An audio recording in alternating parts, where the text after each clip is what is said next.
no doubt that each man is justified in using force if necessary to defend himself against physical harm, against theft of the fruits of his labor, and against his enslavement by another. Indeed, the early pioneers found that a great deal of their time and energy was being spent in defending themselves, their property, and their liberty. But in order for man to prosper, he cannot afford to spend his time constantly guarding his family and his property against attack and theft. So he joins together with his neighbors and hires a sheriff. At this precise moment, government is born. The individual citizens delegate to the sheriff their unquestionable right to protect themselves. The sheriff does for them only what they had a right to do for themselves, nothing more. The principle of collective right, in this instance, collective protection, its reasons for existing and its lawfulness, is clearly based on individual right. Now let us go a step further in the question of man's right to delegate power. Suppose Pioneer A has one horse. He also wants another horse, but does not have the money or other means to buy one. Pioneer B has 3 horses, and Pioneer A decides that he would like to share in his neighbor's good fortune. Is he entitled to take one of his neighbor's horses? Obviously not. If his neighbor wishes to give it or to lend it, that is another question. But so long as Pioneer B wishes to keep his property, A has no just claim to it. If A has no proper power to take B's property, he obviously cannot delegate any such power to the sheriff. Even if everyone in the community desires that B give his extra horse to A, they have no right individually or collectively to force him to do so. They cannot delegate a power they themselves do not have. This means that the proper function of government is limited to those spheres of activity within which the individual citizen has the right to act. By deriving its just powers from the governed, government becomes primarily a mechanism for defense against bodily harm, theft, and involuntary servitude. First of all, federal government has no authority to license what is already protected in the Bill of Rights. Secondly, and the power in America is always supposed to remain with the people. Right. That's you and me, folks. You know, 20 years ago we said this can't happen in America. Right. Now they see it happening. Well, they're training them. Our motto is that tyranny cannot come to the door of any American unless it comes in uniform. And that's true, Dennis. I think that's the most important aspect of being a sheriff, is that you are elected by the people of your county to serve their needs. I think that the people of this country have the great advantage, frankly, of being able to select their chief law enforcement officer for their county and hold him accountable. Right. Back to the aiding and abetting of this theft by sheriffs who were too limp-wristed to exercise their authority. Really the key in this is for sheriffs to stand up and exercise their lawful authority and quit going around to their handout for another grant, welfare grant from the government.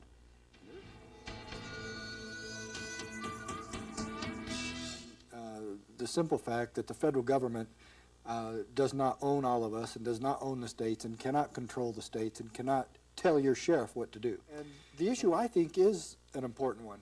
Are we going to maintain our freedoms in this country, or are we going to allow our own government to continue to crescendo out of control? Right. The issue we were fighting was the one that we had damage on, and that is jurisdiction. Right. Does the federal government own your local sheriff? Does the federal government have the authority and the constitutional jurisdiction to tell your sheriff what to do? The only way that can happen is if the sheriff acquiesces and goes along voluntarily. Which many do. Which many do. That's the unfortunate regrettably, part. Right. Regrettably. And I am one who still believes in the best way to solve an issue is on the local level. There's 3 areas that the Constitution allow for federal law enforcement. Right. There's 3 areas, and this is on Article 1, Section 8 of the United States Constitution. felonies committed on the high seas, counterfeiting, Right. and treason. Those are the only 3 crimes that are constitutionally allowed for a law enforcement authority On the federal level. at the federal level. Right. Right. And they don't. Back to this, the gun issue, there's no greater evidence that our Constitution is in trouble than it is with the gun control issue. If our government, which is specifically forbidden from instituting gun control, it's constitutionally forbidden. And if you look at the history of our country and look at what the Founding Fathers said about the Second Amendment and about gun control, you will know how far out of control and run amok our own federal government is. It is. And I'm so pathetically, absolutely sick of my own government being the entity that is trying to steal my God-given freedoms away from me. Right. They are there to protect our freedoms. The proper role of law enforcement is the same as the proper role of government, and that is we are here as government officials to protect freedoms. Did you know that your police officers are supposed to protect freedoms? True. Individual freedoms? Right. And yet most police officers have been reduced to revenue collectors. You know, write the tickets, write the tickets, write the tickets. And gun ownership is a personal choice. It's not my government's choice whether I have a gun or not. And you know, the people in my county, if they had guns, wasn't none of my business unless they had intended to commit a crime with it. And then people are going, oh, well, isn't it your job to make sure they don't? It really is not. I'm not supposed to go door to door and say, what do you plan to do with that gun? Right. You know, do you have any other weapons in the house that you want to commit a crime with? Yeah, what about these rocks in your garden? Yeah, and you're not thinking about stabbing your wife tonight with a butcher knife out of the kitchen, are you? Right. You know, that's not the role of law enforcement. It's not. And in fact, the book right here, that's a great segue into the book, The Proper Role of Law Enforcement. And this is the book that I wrote so that law enforcement officers would remember their oath of office. The oath of office requires that your local law enforcement authorities continue to keep their oath of office to uphold and defend the United States Constitution. That's what this book is about. It says, no more compromise. If you take all my rights, take them all. But I'm not going to piecemeal my rights away or cut the tail a little bit at a time until the whole tail's gone, and then you go after the rest of the body. No.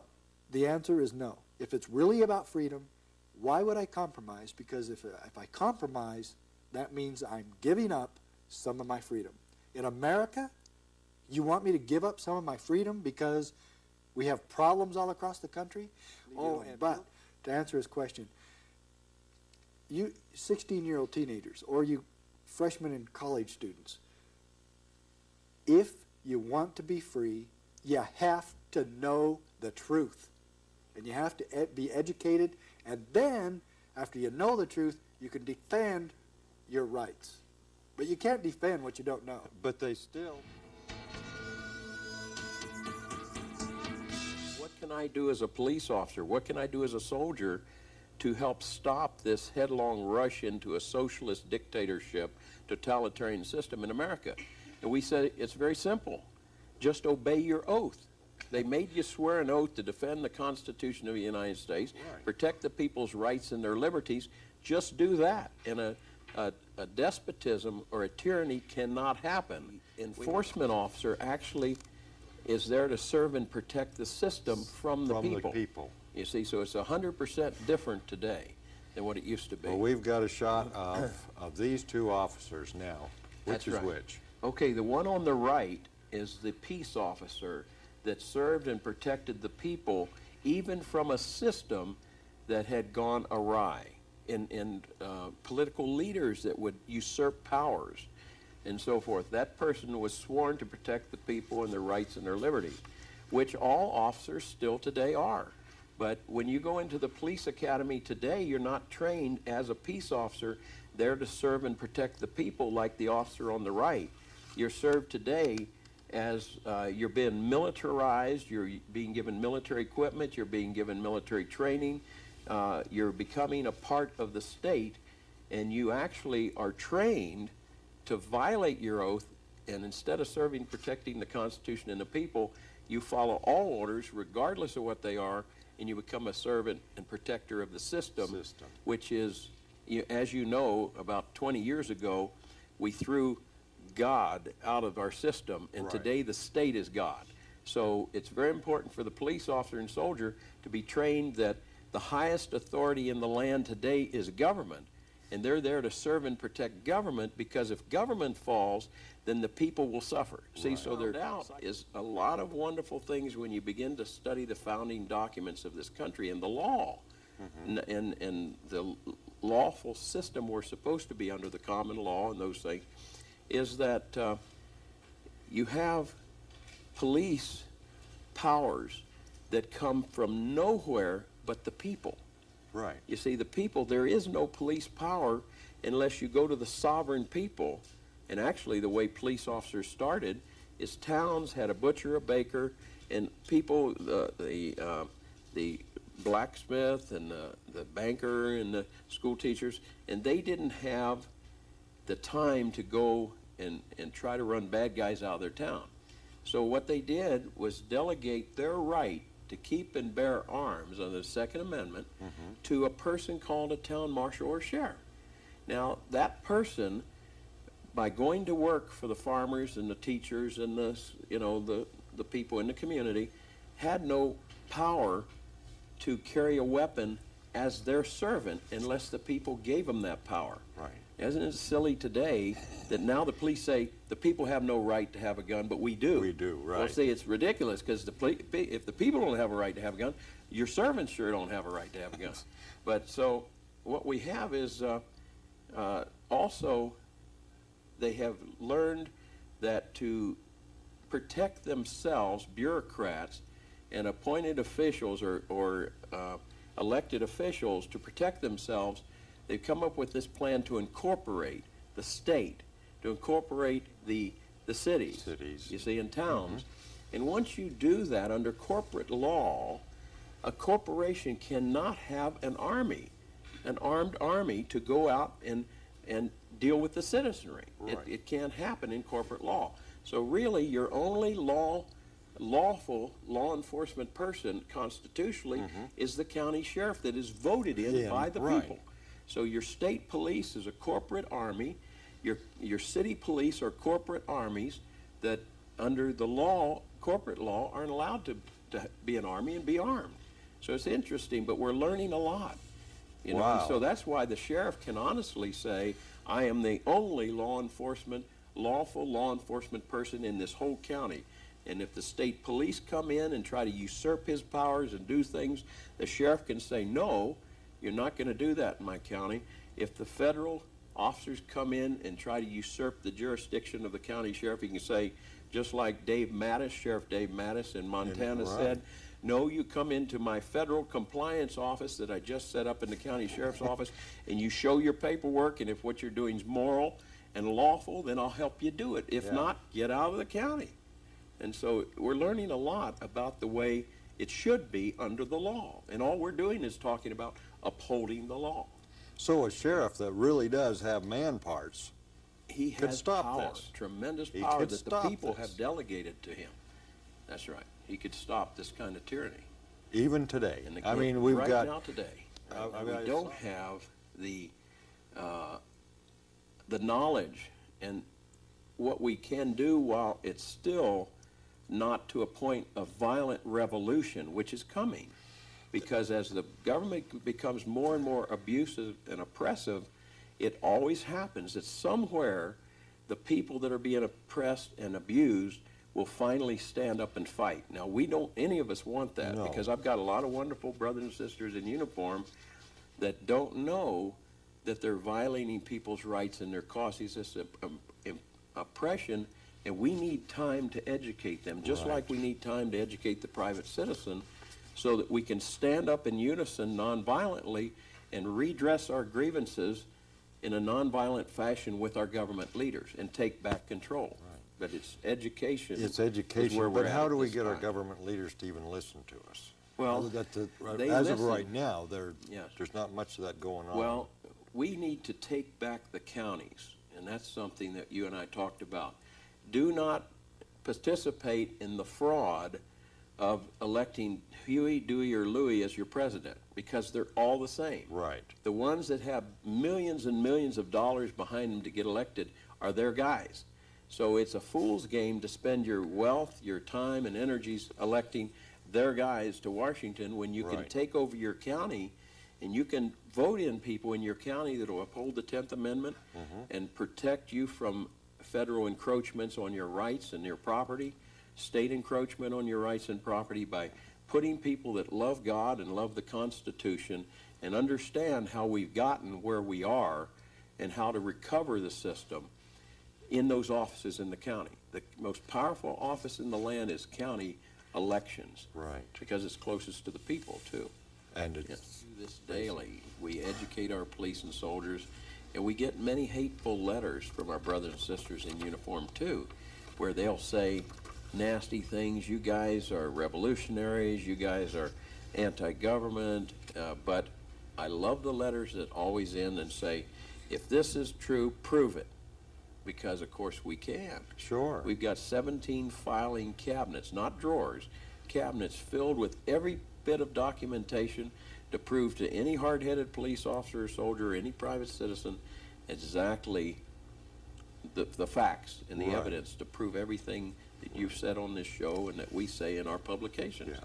Every day, Dennis, I say praise God Almighty that we have more police and soldiers realizing, like we didn't 20 years ago, that we, by violating people's rights, by doing everything government tells us to do, usurping the power and the rights of the people to government, we are building a socialist slave system for my 3 kids and 7 grandkids. Yeah. And so many police and soldiers today are seeing that and saying, wait a minute, I know I want my pension. I know that I should sit down, be quiet, and not make waves, and I should do exactly what I'm told because I might lose my pension or I might be persecuted and ostracized. But they balance the freedom of their own children and their posterity to standing up and speaking out, and guess what?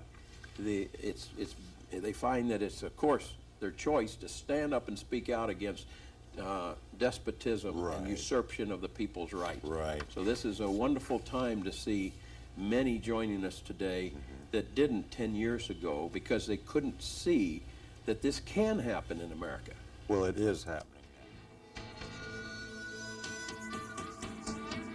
The office of sheriff, Shire Reeve. Now, Shire Reeve is keeper of the county, Old English. In Britain 1,000 years ago, the sheriff was called the Shire Reeve, or the keeper of the county. Keeper of the county. Okay, the office of sheriff, Shire Reeve, characterized in Anderson on sheriff's corners and constables as one of the oldest offices known to the common law system of jurisprudence, originated in medieval England. The office is certainly the oldest county office in the United States, even older than the position of Justice of the Peace, with over 1,000-year history. The office is truly a constitutional and common law office.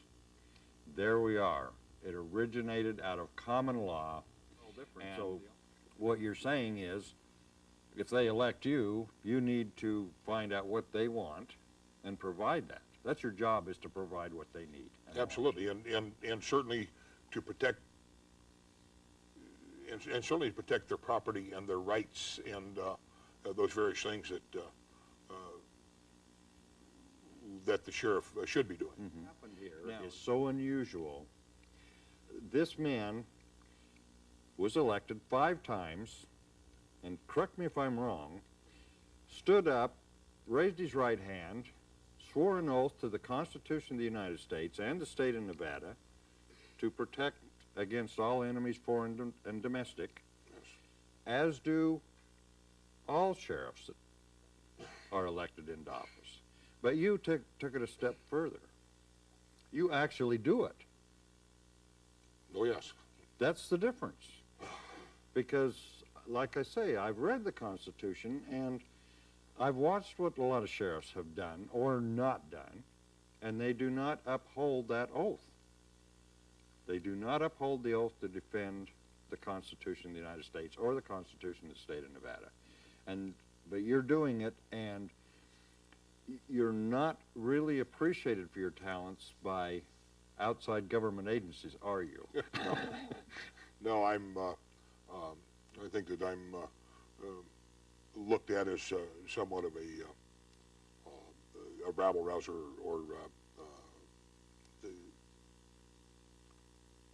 the person, a malcontent, Yeah. maybe by some of the federal agencies, and that's not to say all of them either, to be absolutely fair, but certainly I'm looked at with disdain by some of those federal agencies, particularly those administrative kind of agencies. But that's because you obey the law and you force them to obey the law. Is that it? Well, yes, and moreover, I take the side of my constituents, the people who have provided me with my living for many years in Eureka County, have been good enough to allow me to do the work that I like to do, and I'll stand up to anyone in order to protect those folks. Their rights. And their rights, certainly. Right. And that was in, I guess, the crime bill where it was signed not too long ago, where they're going to put 1,000 or 100,000 new cops on the street. The federal government's going to provide. Well, give me your insight on that, or give them your insight. I think what I have to say about that, it's noble to say that we're going to provide 100,000 more police officers in the United States, and there are certainly communities who need that help. There aren't enough police officers in a lot of places. Fortunately, we don't have that situation in Eureka County. But what my concern is, in regard to that, is that that's done through block grants, et cetera. And so the federal government gets a lot of money together and they throw it at the problem, which they're kind of famous for doing. Each time, or each one of those police officers now is tied to that federal money. And my concern is that each time that a law enforcement administrator like myself takes federal dollars, and frankly, I don't take any federal money in regard to those kind of functions, to financing salaries for police officers, because it places me in a position of having to, better yet, it places the federal government in a position to dictate the policy for my office to me. And that takes away that accountability that I have to my constituents, to the folks that elected me to office several times. And I don't think that the bureaucrats in Washington have the knowledge or the wisdom to administer law enforcement in Eureka County. Frankly, the bottom line, of the people of the various counties, and the people of Eureka County particularly, of losing that control and having then no recourse in regard to their destiny. In terms of who are they going to hold accountable? Some bureaucrat in Washington? We know that doesn't work. The bureaucrats aren't responsible to anyone, frankly. I go right to the very first book of laws that was written in the state of Nevada for the territory in 1861. And I go to the very first paragraph of the very first paragraph that absolutely adopts the common law in the state of Nevada. Right. And I'd like to read it because it's there. And I will read it.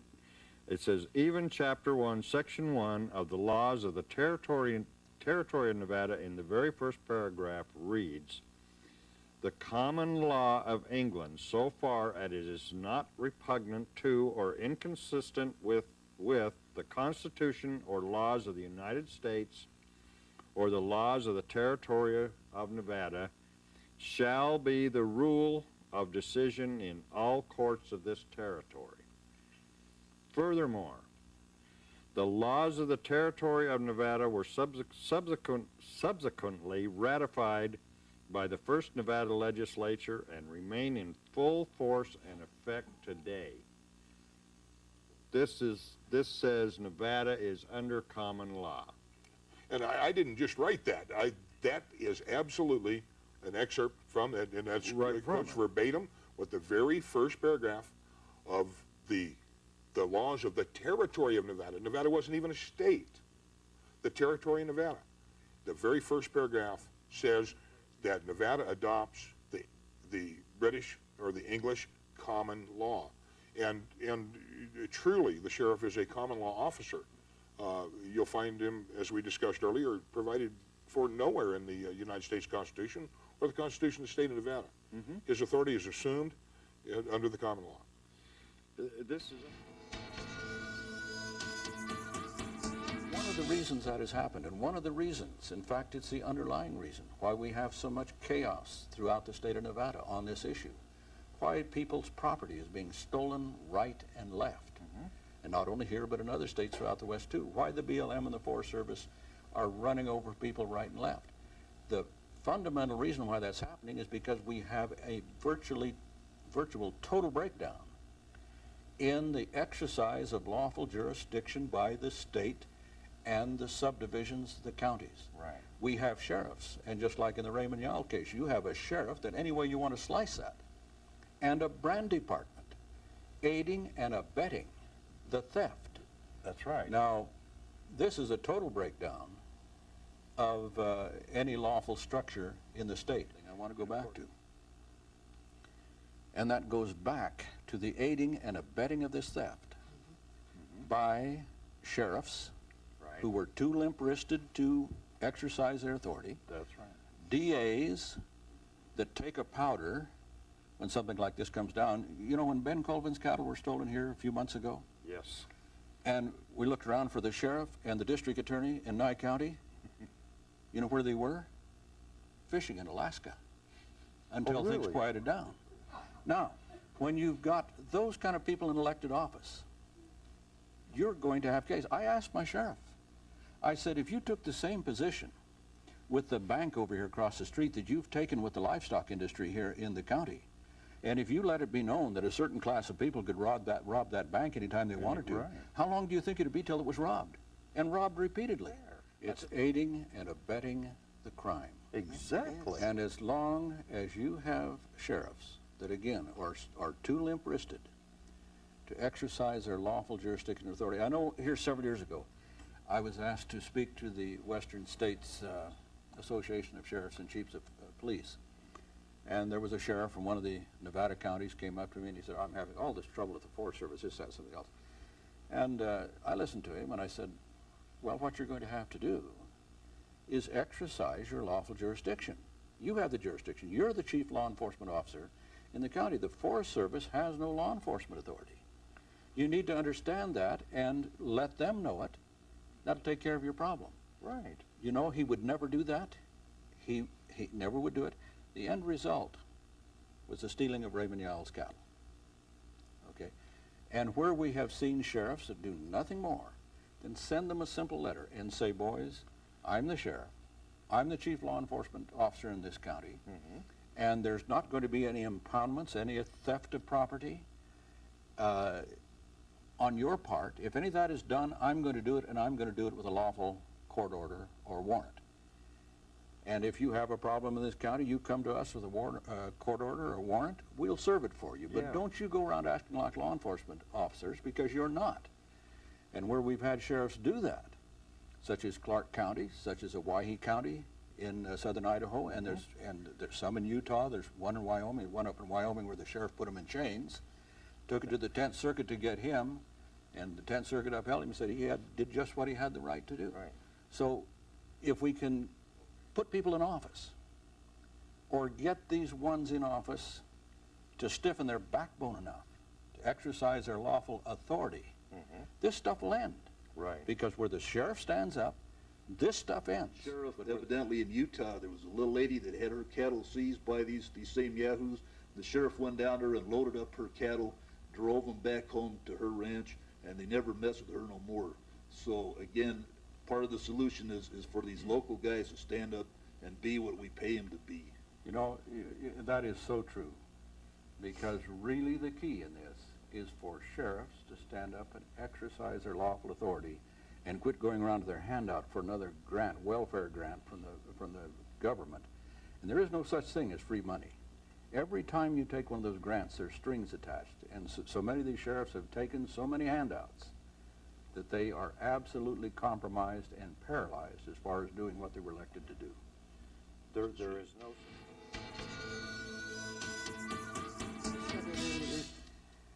This is evil. And I have to remember back in 1843 when Alexis de Tocqueville came to America. And he said, you know, I looked for the greatness of America. What was the secret to her greatness? And he went through several things. He looked at her Congress. He looked at her great ships and trains in commerce. He looked at the agricultural fields. He looked at the justice, the courts. But it wasn't until he went in the churches.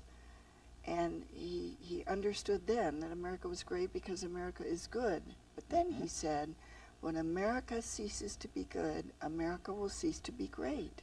And you know, it's up to every single one of us, not the government, not your congressman, not your sheriff. We can't even depend on them anymore. But it's up to us to take that stand and fight for our own rights. We have to. And the rights of each other.